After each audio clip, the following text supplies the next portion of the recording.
오늘 우리에게 주시는 하나님의 말씀은 누가복음 13장 23절에서 24절까지 말씀입니다. 신약성경 119페이지 누가복음 13장 23절에서 24절까지 짧은 본문이니 우리 한 목소리로 읽도록 하겠습니다. 시작. 어떤 사람이 여짜오되 주여 구원을 받는 자가 적으니까 그들에게 이르시되 좁은 문으로 들어가기를 힘쓰라. 내가 너희에게 이르노니 들어가기를 구하여도 못하는 자가 많으리라. 아멘.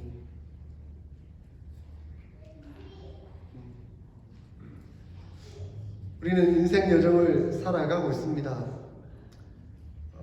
우리 어르신들 오랜 세월 벌써 살아오셨고 인생의 선배로 살아오시면서 늘 한결같이 그렇게 말씀하시죠. 인생이 호락호락하지 않다고. 저는 후배된 사람으로 또 살아보니까 호락호락하지 않구나, 만만치 않구나, 쉽지 않구나 그렇게 여겨집니다. 인생을 출애굽과 비유하기도 합니다. 출애굽하여 광야 생활을 거쳐 가나안 땅까지 들어가는 그 여정의 세월, 그것이 마치 인생과 같다라고 표현하기도 합니다. 때로는 하나님의 기적의 역사를 보면서 좋아해서 만세를 부르기도 하지만 때로는 마음이 상해서 고통하고 아파하며 좌절하기도 하고 때로는 믿음이 없어 흔들려 넘어지기도 하고 낙심하기도 하고 하는 그런 여정들을 거쳐가는 것 같습니다. 그래서 성경은 우리에게 너희는 본향이 따로 있고 그 본향을 향해 가는 자들이다 라고 말씀하고 있습니다. 그래서 존 버니언 목사님은 그 인생을 살아가면서 우리는 본향을 향해 가는 순례자와 같다 이렇게 표현을 했습니다. 그래서 우리는 본향을 향해 가는 순례자입니다. 순례자로서 행복하고 즐겁고 즐거운 그런 생각을 하세요? 순례자는 사명, 목표가 있기 때문에 고난과 아픔과 힘든 그런 과정을 거친다 할지라도 그것을 이겨내며 한 걸음 한 걸음 전진해 나아가는 사람입니다. 그것을 이 존 버니언 목사님은 철로 역정이라는 책으로 지어서 우리에게 소개하고 있는 것이죠. 그래서 철로 역정을 읽어보면서 하나님의 말씀에 입각하고 그리고 그 속에 나타난 많은 내용들이 우리에게 다 보여주고 있구나라고 생각을 하게 됩니다. 그 책의 주인공이 크리스찬이거든요. 크리스찬이라는 사람이 성경을 읽고 나니까 내가 엄청난 무거운 짐을 지고 있구나, 죄의 짐을 내가 지고 있구나 하는 걸 깨달았어요. 근데 이 죄의 짐을 벗고 싶은데 어떻게 하면 이 죄의 짐을 벗을 수 있을까라고 묻습니다. 그랬더니 한 전도자가 그를 만나서 그 죄의 짐을 벗어버리려면 좁은 문으로 들어가라. 좁은 문으로 들어가야만 그 죄의 짐을 벗을 수 있다라고 가르쳐 줍니다. 근데 그 좁은 문으로 들어가려고 하는데 쉽지 않은 거죠. 그래서 순례의 길을 가다 보면 때로는 낙담하기도 하고 그 낙담이라는 지능 수렁에 빠져서 고통하며 흐느적거리고 힘들어하며 빠져나오기를 힘쓰지만 흔들려서 그냥 옛날 살던 그곳으로 돌아가고 싶다라는 그 마음이 들어서 그냥 돌아가 버리는 그런 사람들도 생기는 것이죠. 그런 인생의 여정을 걸어가는데 이 크리스천이 누구를 만나냐면 세상 현자를 만납니다. 그 현자라는 말은 지혜자를 말하는 거겠죠. 그 세상 지혜자를 만납니다. 이 세상 현자는 좁은 길로 가는 크리스천에게 그 길로 가봐야 소용이 없어. 그 길은 오히려 고통스럽고 피곤하고 힘들며 굶주리고 죽음의 위기만 있다라고 가르쳐줍니다. 그리고는 다른 길로 가야 한다라고 소개를 합니다. 이 세상 현자는 그야말로 세상에서 깨우침을 얻은 인간적인 어떤 놀라운 그런 훌륭한 선생님과 같은 역할을 하는 것이죠. 그래서 도덕골이라는 그 마을에 가면 위안과 구원을 얻을 수 있다라고 가르칩니다. 근데 그 도덕골에 가면 누구를 만나느냐? 율법이라는 어르신을 만날 거다. 그 율법이라는 어르신은 잘 만나서 가르침을 받으면 너는 짐을 내려놓고 구원을 받을 수가 있을 것이다. 그리고 그 율법의 어른의 아들은 예의라는 사람이다. 이렇게 가르쳐 줍니다. 이곳에 와서 산다면 그곳에 사는 사람들은 하나같이 정직하고 세련되고 호화롭게 그렇게 살아가고 있다는 것을 강조합니다. 여러분, 세상의 가르침이라고 해서 무조건 쾌락을 말하지는 않습니다. 때로는 나름대로 금욕주의를 펼치면서 그 속에서 구원의 길이 있다라고 말하고 찾기도 합니다. 그래서 선행이나 종교나 철학 등으로 나름의 길을 가르치려고 애를 씁니다. 그리고 그것을 통해 죄의 짐을 풀어놓고 평안을 얻으려고 애를 써보기도 하는 것이죠. 그러나 세상의 지혜는 결국 인간의 지혜에 불과합니다. 세상의 지혜는 결국 인간의 노력에 불과합니다. 결코 인간의 지혜로 죄의 짐을 내려놓을 수는 없습니다. 인간의 어떤 노력으로도 죄의 문제가 해결될 수 있는 것은 아닙니다. 그래서 사도 요한은 요한일서 4장 5절에서 이렇게 말씀합니다. 그들은 세상에 속한 거로 세상에 속한 말을 하며 세상이 그들의 말을 듣느니라. 세상 사람들은 세상적인 지혜를 내놓고 그 말을 들으면서 스스로 위로를 하며 위안을 누리면서 스스로 구원받았을지도 모른다라는 그런 착각 속에 살아가고 있다라고 말한다는 것이죠. 그러나 하나님은 완전한 거룩을 원하세요. 인간적인 어줍지 않은 거룩, 인간적인 어줍지 않은 선행, 인간적인 어줍지 않은 노력들을 가지고 하나님의 완전한 거룩 구원이라고 말씀하시지는 않는다는 것이죠. 하나님은 완전한 거룩을 원하세요. 100%, 100점을 원하시는 거죠. 근데 인간들은 나름대로 열심히 살아요. 근데 인간들이 열심히 사니까 한 4점, 5점 평균을 살아요. 4점, 5점 평균을 사는데 이런 세상 현자들, 그리고 도덕적으로 율법적으로 노력하는 사람들 한 6점, 7점 받을까요? 그러면서 4점, 5점 받는 사람보다 팔짱을 끼고 와, 내가 훨씬 더 잘 살고 있다. 내가 더 대단한 사람이다. 내가 더 현명한 사람이고 도덕적인 사람이고 선행을 행하는 사람이다. 그렇게 말하고 있다는 것이죠. 남들과 비교하면서. 그러나 하나님 볼 때 5점이나 6점이나 하나님 볼 때 5점이나 7점이나 뭐가 다르겠습니까? 하나님 보실 때 똑같은 거죠. 똑같은 인간의 연약함들. 그런데 그거보다 조금 낫느냐 못하느냐 그걸 가지고 서로 평가하면서 함부로 판단하고 함부로 말하면서 내가 우위니 네가 우위니 내가 더 낫니 네가 낫니 그러면서 살아가고 있다는 겁니다. 그러면서 자기 위로를 받는 거죠. 나는 적어도 저 인간보다는 낫다. 나는 적어도 저 인간보다는 낫다. 누가 그런 생각을 했죠? 바리새인들이지 않습니까? 바리새인들의 생각들을 가지고 세상적인 문제들을 해결해 나가려고 하고 있다는 겁니다. 세상적 방법과 세상적 지혜를 통해서 남들과 비교하면서 비교 우위에 서서 자기 만족감을 누릴지는 모르지만 그러나 완전한 해방감을 경험할 수는 없습니다. 이쯤 하면 됐겠지? 저 사람보다는 낫겠지? 그렇게 판단할지는 몰라도 하나님 앞에 서면 여전히 두려운 거예요. 완전하지 못하니까 아직도 뭔가 더 이루어야 되나? 불안한 거죠. 그러다 보니 천국에 이르는 확신은 할 수가 없고 늘 불안감을 느낄 수밖에 없었던 것이죠. 그러므로 사실 율법은 우리를 구원하기 위한 방편이 아닙니다.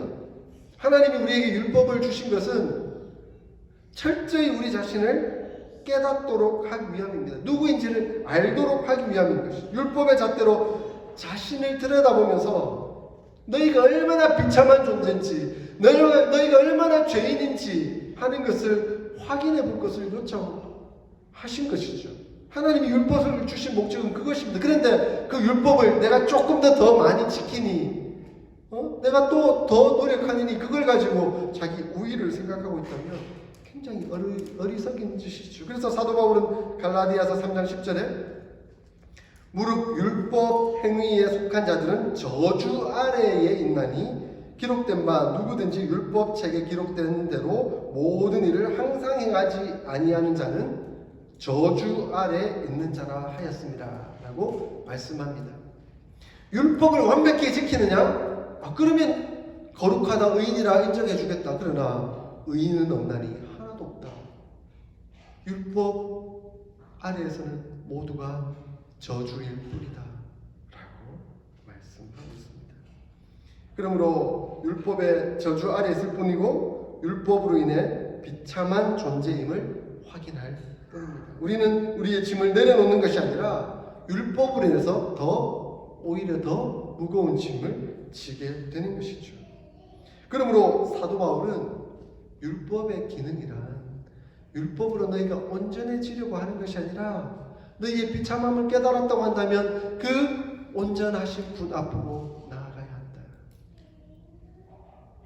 그것을 말씀하고 있습니다. 그래서 믿음이 오기 전에 우리는 율법 아래 매인받았고 그 시인의 믿음의 때까지 갇혔느니라. 이같이 율법이 우리를 그리스도께로 인도하는 초등교사가 되어 우리로 하여금 믿음으로 말미암아 의롭다함을 얻게 하려 함이라. 믿음이 온 후로는 우리가 초등교사 아래에 있지 아니하다라고 말씀하고 있습니다. 갈라디아서 3장 23절에서 25절까지 그것을 말씀하고 있죠. 율법은 초등교사와 같아서 우리의 잘못을 보게 하고 스스로 그 문제를 해결할 수 없다는 것을 깨닫게 함으로 말미암아 오직 예수님만 보게 만듭니다. 예수님께 나아가도록 만드는 것이죠. 그래서 율법의 기능은 우리로 하여금 예수님께로 가도록 만드는 것이죠. 그래서 율법은 마치 나침반과 같아요. 방향을 지시하는 것이 손가락과 같아요. 저분이 진리다라고 가르쳐주는 것 같죠. 그런데 저분이 진리라고 나침반이 가르쳐주는데 그 방향을 해서 가지는 않고 그 나침반, 손가락만 의지하고 있으면 무슨 소용이 있겠습니까? 아무런 소용이 없게 되는 것이죠. 그래서 율법을 따라가면 안 되고 율법에 집착하거나 율법에 집중하면 안 되고 그 율법이 가르치고 있는 예수 그리스도를 바라보고 그분을 따라가야 하는 것이죠. 그러면 우리는 세상의 넓은 길을 따라가서는 안 됩니다. 하나님께서 말씀해 주신 그리고 가르쳐 주신 그 좁은 길, 좁은 문으로 들어가야 합니다. 오늘 말씀이 그것을 가르쳐 주고 있잖아요. 좁은 길로 들어가라. 그곳에 너희의 구원이 있다. 그곳에 너희의 진리가 있다. 그곳에 너희의 은혜가 있다. 라고 말씀하고 있습니다. 그런데 구원받는 자가 적대요. 왜 적습니까? 좁은 길로 안 가니까. 알면서도 그냥 세상적인 방법이 쉬우니까, 세상 것이 좋으니까 그냥 그대로 주저앉아 버리고 있는 것은 아니냐. 예수님은 묻고 계십니다. 세상 현자의 현혹에 빠져서는 안 됩니다. 세상 지혜자는 세상의 교훈과 신조를 자랑으로 삼습니다. 그것이 마치 대단한 것처럼 여깁니다. 마치 세상의 도덕과 이치를 최고의 것으로 여기고 그것으로 말미암아 구원을 받을 수 있다라고 설명합니다. 그러므로 그들은 도덕과 윤리를 신봉합니다. 그러므로 그들은 십자가가 필요가 없습니다. 십자가는 어리석은 것이죠. 나는 내 힘으로, 내 도덕과 내 윤리로, 내 노력으로 되는데 무슨 십자가가 필요하냐? 십자가는 어리석은 것이다. 그렇게 말하는 것이죠. 그러므로 십자가를 지고 예수님을 쫓는다는 것은 어리석은 일이 되고 가치가 없는 것으로 만들어 버립니다. 그러나 결국 누가 자유하고 누가 종속되어 있는지를 한번 보십시오. 십자가의 은혜 앞에 나온 사람들은 자유하게 되지만 그 율법, 그 도덕, 그 윤리 아래 가는 사람들은 그것에 종속되어 진정한 자유함을 누리지 못하고 멸망의 길로 갈 수밖에 없도록 만드는 것이죠. 사랑하는 성도 여러분, 좁은 길로 들어갑시다. 세상 사람들, 세상의 현자들은, 세상의 지혜자들은 그럴듯하게 구원의 길을 소개하고 인간적인 노력들을 가르치려고 들지만 구원의 길은 오직 예수 그리스도의 길밖에 없습니다. 그러므로 예수님은 마태복음 7장 13절에 좁은 문으로 들어가라.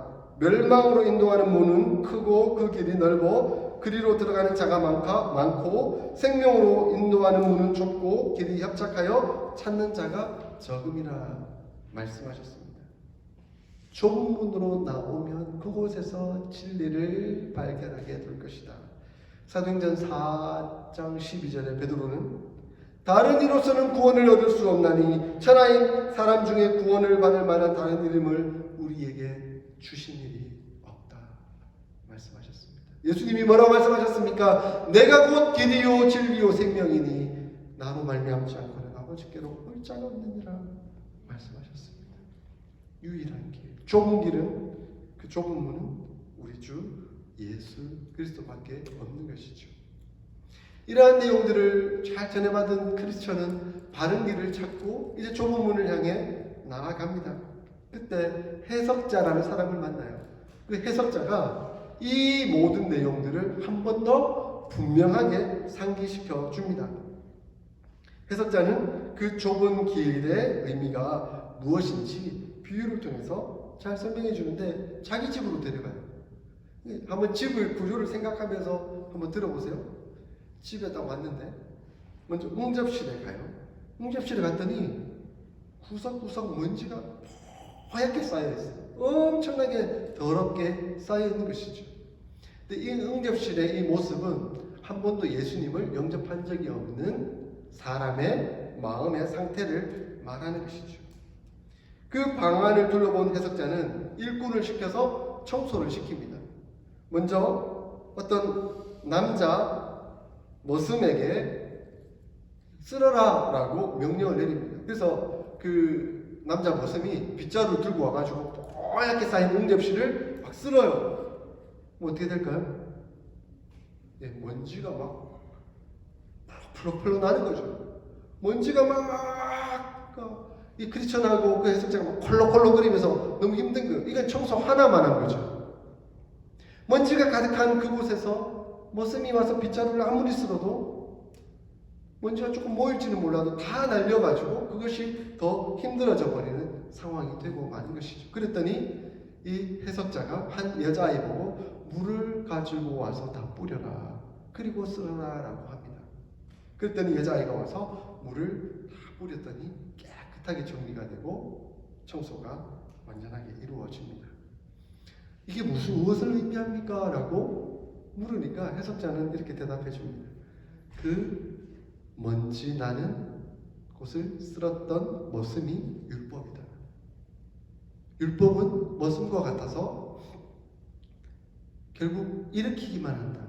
뭐가 잘못인지 뭐가 죄인지 얼마나 연약한지 그 인생이 막 노력한다 한들 먼지만 나풀나풀 일어날 뿐이다 라고 그렇게 설명을 하죠. 그런데 이후에 물을 뿌려서 깨끗하게 한 그 여자아이는 바로 복음이다. 복음이 실제로 들어와서 물을 뿌리고 깨끗하게 할 때에만 비로소 그 마음이 깨끗해질 수 있다라고 가르쳐 주는 것이죠. 사랑하는 성도 여러분, 우리는 먼지 많은 마음을 가지고 있었던 자입니다. 율법으로 우리의 마음, 우리의 잣대를 갖다 보았지만 깨끗해지지를 않았어요. 오히려 어지러울 뿐이었어요. 지킨다고 노력했지만 실패할 뿐이었어요. 그러나 복음이 들어와서 은혜의 역사가 이루어지니까 세례를 받고 물로 씻음을 깨끗하게 받고 나니까 비로소 그것이 깨끗하여지는 은혜를 누릴 수가 있었던 것이죠. 이것이 바로 복음의 능력입니다. 다시 해석자는 조그만 방으로 크리스천을 인도하는데 그곳에는 아이 조그만 둘이가 앉아있는 거예요. 나란히 의자에 앉아있어요. 형은 패션이라는 이름을 가졌더라고요. 열정. 좋은 말로 열정이고 나쁜 말로는 정욕이라는 이름을 가졌어요. 동생은 patience, 인내라는 이름을 가졌습니다.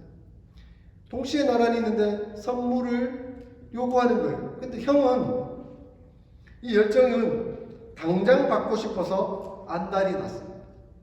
그래서 이 세상에서 살 동안 모든 영광을 지금 당장 다 누려버려야 된다고 생각해요. 그래서 앞으로 건 필요 없다. 앞으로 건 필요 없어. 나는 지금 현재 모든 것을 받아 누려야 된다고 생각하는 거예요. 그래서 당장의 선물에 너무너무 급급한 것이죠. 그래서 이 세상에 집착합니다. 그러다 보니 인내가 생기질 않습니다. 소망이 없는 것이죠. 그리고 그렇게 참고 있는 인내를 보면서 비웃어요. 아이고, 하나도 갖지도 못한 저 인간. 그런데 인내는 어쨌든 참아볼 심산입니다. 인생이 이 세상을 사는 것으로 끝나지 않은 것을 알고 있기 때문에, 그래서 장차 우리에게 주어질 큰 영광과 큰 기쁨과 큰 만족을 기대하고 있기 때문에 세상 것에 연연해하지 않습니다. 그래서 세상 것이 좀 없다고, 세상 것을 좀 못 받는다고, 그것을 못 누린다고 힘들어하고 고통하지 않습니다. 참고 인내합니다. 그것이 바로 좁은 길로 가는 모습이다, 모양이다 라고 가르쳐 줍니다. 여러분은 욕심을 부리며 살고 계세요? 아니면 인내하면서 살고 계세요? 오늘 마침 제가 칼럼에 인내를 썼습니다. 칼럼을 한번 읽어보시면서 인내란 무엇인가 한번 생각해 볼 수 있기를 소원합니다. 이제 해석자는 크리스천을 벽난로로 데려갑니다. 근데 그 벽난로 안에 이제 불꽃이 활활 타고 있어요. 근데 그 불꽃을 끄려고 어떤 사람이 물을 막 끼얹고 있어요. 그런데 그 벽난로의 불이 꺼지지 않는 거예요. 그래서 크리스천이 묻습니다. 아니, 해석자님, 저 벽난로에 불이 활활 타고 있는데 지금 물을 계속 끼얹는데도 왜 불이 꺼지지 않죠? 그랬더니 이 해석자가 다른 한편으로 뒤쪽으로 와서 안내를 합니다. 그랬더니 그곳에는 한 분이 기름을 계속 붓고 있는 거예요. 크리스천이 물었습니다. 해석자님, 도대체 이건 무슨 상황이고 누구입니까? 이 벽난로는 마음의 지금 상태이다. 그런데 사탄은 늘 성령의 불을 계속 끌려고 찬물을 끼얹고 있다. 상황과 환경, 그리고 너희의 관계, 그런 어떤 상황 속에서 사탄의 영향을 받도록 계속 찬물을 끼얹고 있다.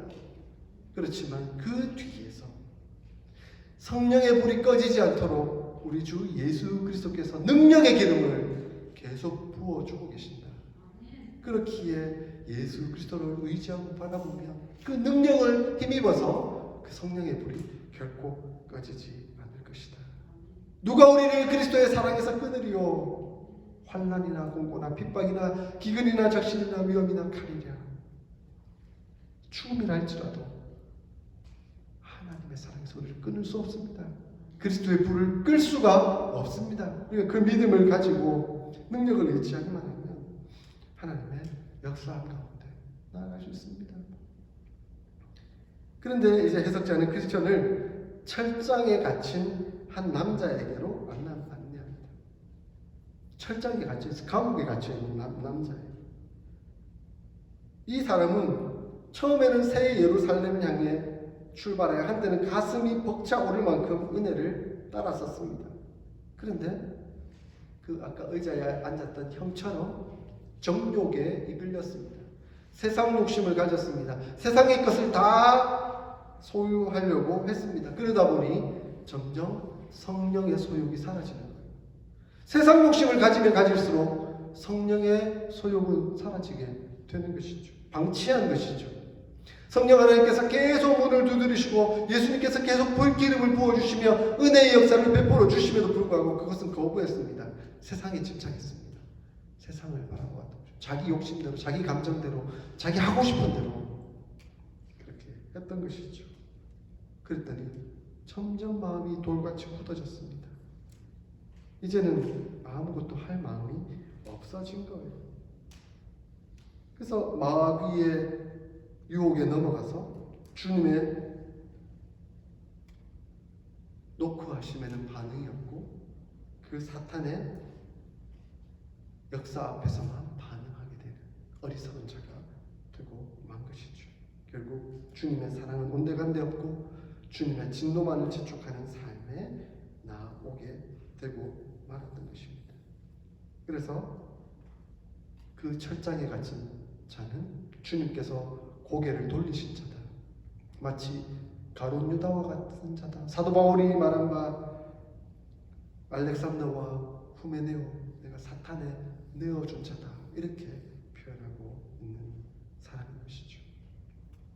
가끔은 믿음에 나온 듯 했지만 곧 믿음의 말씀에 은혜에 순종하지 못하고 세상에 돌아가 버리고 만 사람들을 많이 보게 됩니다. 그런 사람들이 바로 이렇게 철장에 갇힌 사람들인 것이죠. 사랑하는 성도 여러분, 우리는 예수님만 쫓아가면 됩니다. 예수님께서 길이요 진리요 생명 되시기 때문에 그렇습니다. 그렇기에 우리는 이렇듯 예수님을 쫓아 좁은 길을 향해 떠나 순례하는 사람들입니다. 근데 한순간도 사탄이 우리를 노려보고 있다는 것 잊지 마십시오. 우는 사자와 같이 두루 삼키려고 저 멀리 사탄이 끊임없이 화살을 우리에게 쏘아대고 있음을 잊지 마십시오. 우리의 감정에, 우리의 마음에 화살을 쏘아대서 하나님의 은혜의 사랑, 그것은 온데간데 없어져 보이게 만들고 세상에 집중하게 만들고 세상 것을 탐하게 만들려고 할 것입니다. 그래서 낙담이라는 수렁에 또 빠지게 만들려고 애를 쓰고 있습니다. 속지 마십시오. 좁은 길, 좁은 문으로 들어가십시오. 우리 주 예수 그리스도께서 좁은 길, 좁은 문이십니다. 그분을 통과할 때 우리는 비로소 우리의 죄의 짐, 세상의 짐을 다 내려놓고 하나님의 영광, 하나님의 은혜, 하나님의 축복을 받아 누릴 수 있을 것입니다. 우리 주 예수 그리스도께서 좁은 길을 제시하시고 따르기를 요청하고 계십니다. 여러분은 지금 좁은 길로 가십니까? 아니면 세상의 넓은 길로 가십니까? 한 번 더 돌아보면서 마음의 다짐과 결단을 올려드릴 수 있기를 축원드립니다. 아멘.